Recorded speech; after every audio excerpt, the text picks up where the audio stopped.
Hello বন্ধুরা, আজকে world women's day. তো আজকে আমি মা আর অনিতাকে একটা সারপ্রাইজ দেবো। তো সেই কারণে আমি কিছু গিফটও এনেছি। তো চলুন ওদের দুজনকে দেখে সারপ্রাইজটা দিই। কোথায় তোমরা, কোথায় গেলে? এই তো আমরা বসে আছি কেন? এদিকে আসো, একটু কথা আছে। কি কথা? আরে আসো না। দুজনকে একসঙ্গে? হ্যাঁ, দুজনকে একসঙ্গে। আরে ও চলো, পরে টিভি দেখবে, তাড়াতাড়ি আসো। কি বলছে শুনি। পারো তুমি? ছুটির দিনে কিছু না কিছু একটা করবে। হ্যাঁ, ও টিভি পরে দেখবে। বসো এখানে। বলবো আবার বুঝতে হবে? হ্যাঁ, বসতে হবে, না বসলে হবে না। বসো। বসে পড়ো। ঠিক আছে, বসে পড়েছো, ভেরি গুড। আমিও বসে পড়ি। কি হয়েছে বলো এবার? আজকে আজকে ডেট কত? 8ই 8ই মার্চ। 8ই মার্চ হচ্ছে গিয়ে একটা খুব গুরুত্বপূর্ণ দিন। তোমাদের খেয়াল আছে কিনা জানি না, কিন্তু আমার খেয়াল আছে।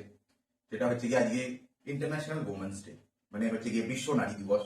তো আমার জীবনে হচ্ছে গিয়ে 3জন নারীর খুব গুরুত্বপূর্ণ, মানে কি বলবো, একটা ব্যাপার রয়েছে। সেটা হচ্ছে গিয়ে আমার মা, আমার শাশুড়ি মা, আর হচ্ছে গিয়ে আমার অর্ধাঙ্গিনী মিসেস অনিতা দে। তো এই 3 নারীর জন্যই আজকে আমি এখনো পর্যন্ত যে স্থানে রয়েছি, বা ধীরে ধীরে যে মানে কি বলবো, টপ অফ দ্য ওয়ার্ল্ডে আমি যাওয়ার চেষ্টা করছি, এই 3জনের প্রেরণাতেই। এই 3জনেই আমার সুখে দুঃখে সব রকম জায়গাতে রয়েছে। তা এদের কাছ থেকেই আমি যেরকম বকাও খাই, সেরকম প্রেরণাও পাই, সেরকম আগে এগিয়ে যাওয়ার জন্য নানা রকম আইডিয়াও পাই। তো আজকে এই দিনটা সেলিব্রেট করার জন্য আহ, মানে আমার কাছে সেরকম কিছুই নেই সেলিব্রেশন করার জন্য, কিন্তু তবুও আমি কিছু জিনিসপত্র নিয়ে এনেছি as a gift, as a token তোমাদের দুজনের জন্য। সেটা দেওয়ার জন্যই আজকে আমি এই ছোট্ট একটা অনুষ্ঠান। ও তাই এত একদম প্ল্যানিং?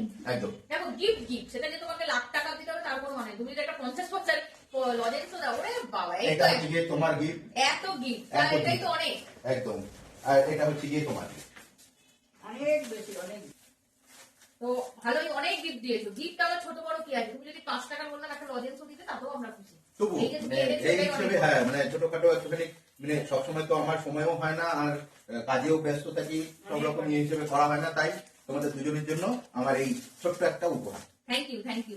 তোমাদের গিফট পছন্দ হয়েছে? দারুণ হয়েছে। একদম। গিফট অনেক কিছু আছে, যেমন চিপস, বাদাম, তারপরে মাজা, ক্যাডবেরি, বিস্কুট, কেক, মায়ের ওখানে কেক আছে, আর অনেক কিছু আছে, অনেক কিছু অনেক কিছু, যেগুলো আমার খুবই ভালো লাগে। হ্যাঁ, শুকনো খাবার আমার শুকনো ড্রাই দুই, খাবার আছে। মানে কি বলবো, মা অনিতা দুজনেই খুব পছন্দ করে।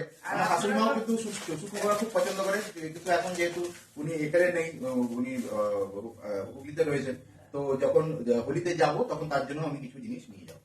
আর আমি তো তেলের কোনো জিনিস খেতেই পারি না, আপনাদের আগে বলেছি। আর অনিতাও হচ্ছে কি খুব হেলথ কনসিয়াস, ও শুকনো শুকনো তাও খাবার এরকম খুব বুঝে পছন্দ। আর অর্ধেক দিনে ধরুন আমি নাও খেতে পারি। হ্যাঁ। ও যখন ভালোবেসে দিয়ে কিছুটা খাবো, হ্যাঁ।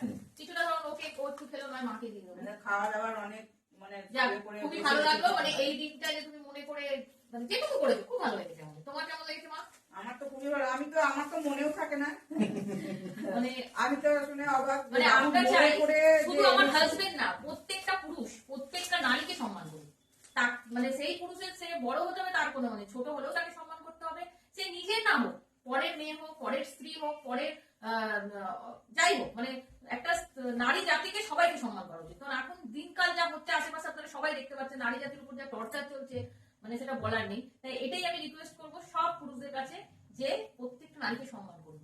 আপনার বোন হলো মধ্যে পেলে, সে তো অন্য কারোর বোন, সে তো অন্য কারোর মেয়ে, সে তো অন্য কারোর স্ত্রী। তাহলে যেমনি নিজের বোন, নিজের স্ত্রী, নিজের মাকে সম্মান করবেন, সেরকম অন্য লোকের বোন, স্ত্রী, মাকেও সম্মান করবেন। হ্যাঁ, আমার মতে তাহলে কিন্তু এই দিনটা একটা স্বীকৃতি পাবে। নাহলে এই দিনটার কোনো স্বীকৃতি নেই। আমরা শুধু খুবই মানাচ্ছি 8ই মার্চ ওমেন্স ডে, কিন্তু মেয়েরা কোথায় স্বাধীনতা পাচ্ছে? এখনো পর্যন্ত সন্ধ্যেবেলা বেরোতে ভয় পাচ্ছে। সন্ধ্যেবেলা কোথাও দেরি করে ফিরতে পারছে না ভয়ে। কাজ থেকে অনেক সময় হতে পারে, কাজ হোক, পড়াশোনা হোক, কোনো কারণে মেয়ে বাইরে রয়েছে, চাকরি, একটা ডক্টর সে ফিরতে পারছে না, একটা নার্স ফিরতে পারছে না। কেন হবে এরকম? যখন আমরা সব পুরুষরা যদি আমাদের নারীকে সম্মান করতে পারি, তাহলে তো এইসব জিনিস হয় না, তাই না? তাই সবাই নারীকে সম্মান করে। তো আমাদের দুজনের তরফ থেকে তোমার জন্য একটা গিফট রয়েছে। আচ্ছা। চোখ বন্ধ করো। এই আবার চোখ বন্ধ করতে হবে? হ্যাঁ। হ্যাঁ, করো তুমি gift টা। ও, চলো। আচ্ছা, thank you thank you thank you. Tata. অনেক কিছু বলে ফেলেছি। সবাই ভালো থাকবেন, সুস্থ থাকবেন।